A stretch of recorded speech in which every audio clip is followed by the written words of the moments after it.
I sottotitoli li aggiunge già YouTube, automaticamente, su ogni video, ma quasi nessuno li attiva, sono pieni di errori, nomi sbagliati e parole inventate. Sul canale Motivazione Stoica ho ricevuto più di 227.000 visualizzazioni, ho pubblicato più di 200 video, tutti con sottotitoli personalizzati, e ho raggiunto la monetizzazione in meno di 60 giorni. Dopo tutti questi video pubblicati, ho capito che i sottotitoli di YouTube non bastano, perché non li controlla nessuno. C'è molta differenza tra i sottotitoli automatici di YouTube e i sottotitoli che crei direttamente nel video. Quelli di YouTube li deve attivare chi guarda e non lo fa quasi nessuno. I tuoi sono già nel video, sempre visibili, corretti e nel tuo stile. Chi guarda senza audio riesce a seguirti. Chi guarda in un ambiente rumoroso capisce lo stesso. E un video che viene guardato fino in fondo viene proposto da YouTube a più persone, perché YouTube capisce che ha valore. In questo video ti spiego come creare sottotitoli professionali in CapCut Pro, dalla generazione automatica alla personalizzazione nel tuo stile. Non è un tutorial per chi vuole effetti speciali, è un metodo per chi usa YouTube per farsi trovare dai clienti giusti e vuole che ogni video comunichi competenza, anche senza audio. Iniziamo dal primo problema. Avvio un video qualsiasi su YouTube e attivo i sottotitoli automatici. Eccoli, funzionano abbastanza. Chi li ha usati sa cosa succede.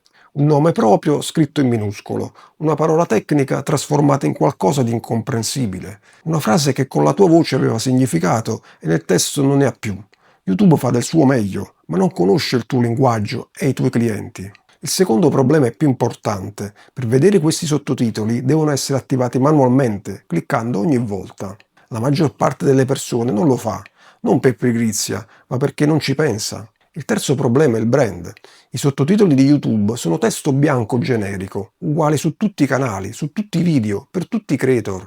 Non c'è niente di tuo in quel testo. I sottotitoli che crei in CapCut Pro sono diversi su tutti e tre i punti. Sono corretti perché li controlli personalmente. Sono sempre visibili perché sono già dentro il video e sono nel tuo stile. Font, colori, posizione fanno parte dell'immagine del tuo canale. Partiamo dalla generazione automatica. Ho già importato un video nella timeline. Per generare i sottotitoli automaticamente vado qui in alto, cerco la voce caption, oppure testo, dipende dalla versione di CapCut che hai. Si apre questo pannello, Auto Caption. CapCut mi chiede la lingua del video, seleziono italiano, poi clicco su Genera. Adesso CapCut ascolta il tuo audio e trascrive ogni parola automaticamente. Ci vogliono pochi secondi, dipende dalla lunghezza del video. Ecco fatto. Guarda la timeline. Ogni blocco di testo corrisponde a una frase. Quando faccio play, i sottotitoli sono già sincronizzati con la voce. Ci vuole un minuto. Il tempo che risparmi rispetto a trascrivere a mano ogni parola lo puoi usare per migliorare il contenuto, non per fare lavoro meccanico. La generazione automatica non è perfetta. CapCut sbaglia, non spesso, ma sbaglia. Soprattutto sui nomi propri, sui termini tecnici e sulle parole italiane meno comuni. Guarda qui, questa parola è sbagliata. Devi fare una revisione rapida, non riscrivere tutto, ma solo correggere gli errori che vedi. Come si fa? Clicca sulla caption che vuoi correggere. Il testo diventa modificabile direttamente qui.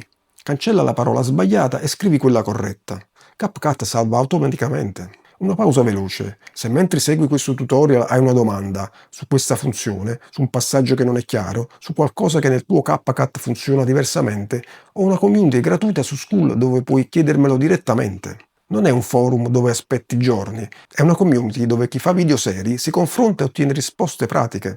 Trovi il link nella descrizione di questo video. Se invece vuoi capire rapidamente come impostare il tuo flusso di lavoro completo in CapCut, non solo i sottotitoli, ma tutto il processo dall'inizio alla fine, puoi prenotare una chiamata gratuita con me. In 30 minuti hai un percorso personalizzato sulla tua situazione specifica. Anche il link per la chiamata è nella descrizione. Adesso continuiamo. Adesso arriviamo alla parte che fa la differenza, lo stile. CapCut Pro ha decine di stili pronti, animazioni, colori, rimbalzi, effetti. Alcuni sono ottimi per certi formati, per i video professionali la maggior parte non va bene. Ti faccio vedere la differenza. Questo stile funziona per video di intrattenimento, motivazione, contenuti giovani. Su un video dove stai spiegando un concetto professionale, il rimbalzo continuo distrae, lo spettatore segue l'animazione invece di ascoltarti. Questo è lo stile che sto usando in questo video. Testo bianco, bordo nero sottile, nessuna animazione. Stabile, sempre nello stesso posto, sempre leggibile. Lo spettatore impara in pochi secondi dove si trova il testo e smette di cercarlo. Lo legge in automatico, continuando a seguire il contenuto. Come si sceglie lo stile? Vai nel pannello Caption, clicca su uno dei sottotitoli generati. A destra appare il pannello di personalizzazione. Qui puoi cambiare font, colore del testo, colore del bordo e dimensione. Io uso Montserrat, pulito e leggibile, testo bianco, bordo nero, spessore medio, non troppo sottile, non troppo spesso. Questo bordo è fondamentale. Senza bordo, il testo bianco su uno sfondo chiaro sparisce. Con il bordo il testo è sempre leggibile su qualsiasi sfondo, chiaro, scuro, colorato. Una volta che hai lo stile che vuoi, seleziona tutte le caption e applica le stesse impostazioni a tutte in una volta. Non devi farlo una per una. CapCut ha anche dei template pronti, stili preimpostati che puoi applicare con un click. Ce ne sono tantissimi. La maggior parte sono molto animati, molto colorati, pensati per contenuti social veloci. Sono quasi tutti non adatti per un video professionale. Non perdere tempo a scorrere tutto. Se vuoi usare un template come punto di partenza, cerca quelli minimali e poi personalizzali con i font e il colore come ti ho spiegato prima. Inizia dal template più sobrio che trovi e togli, non aggiungere. Posizione e dimensione sono due dettagli che spesso vengono trascurati. Il posizionamento standard per i sottotitoli è in basso al centro.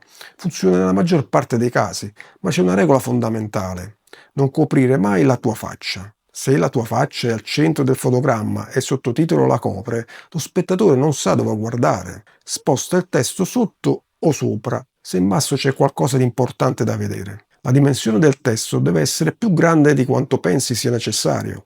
Almeno il 60% di chi guarda i tuoi video lo fa da un telefono. Un testo che su desktop sembra grande, sul display di un telefono diventa minuscolo. Se devi avvicinarti allo schermo per leggerlo, è troppo piccolo. Resta nella zona sicura, distante il 15% dal bordo inferiore dello schermo. Fuori da quella zona, YouTube può tagliare il testo sui dispositivi più piccoli. Ultima cosa importante: i sottotitoli non vanno bene su ogni video. Sono uno strumento che funziona bene se lo usi nel momento giusto. Su Motivazione Stoica usi i sottotitoli su ogni video, perché le immagini sono animazioni semplici. Persone dell'epoca romana con un movimento lento. C'è poca forza visiva. Il sottotitolo aiuta a mantenere l'attenzione che le immagini da sole non riescono a tenere. Senza sottotitoli, quei video perdono il 30% della forza. Su questo canale non usate i sottotitoli perché il formato è diverso. C'è la mia faccia, registrazione dello schermo, un ritmo visivo più veloce. Ma questo video lo sto pubblicando con i sottotitoli, perché qui sto parlando di sottotitoli e aveva senso farli vedere in azione mentre li spiego. Quindi domandati se nel tuo formato i sottotitoli aggiungono chiarezza o aggiungono rumore. Se aiutano il tuo video, aggiungeli. Se invece creano confusione, scegli uno stile più sobrio o usali solo in certi momenti. Nel video che stai guardando, il testo è sempre nello stesso posto. Non distrae, aiuta. Chi guarda con l'audio lo legge in automatico senza pensarci. Chi guarda senza audio capisce tutto lo stesso. È il risultato che puoi ottenere in meno di 10 minuti con una generazione automatica, la correzione rapida e stile professionale applicato a tutte le caption. Un processo rapido che fai una volta e poi diventa parte del tuo flusso di editing. Nel prossimo video vediamo un'altra funzione utile di CapCut: come migliorare la tua voce durante l'editing per ottenere audio professionale.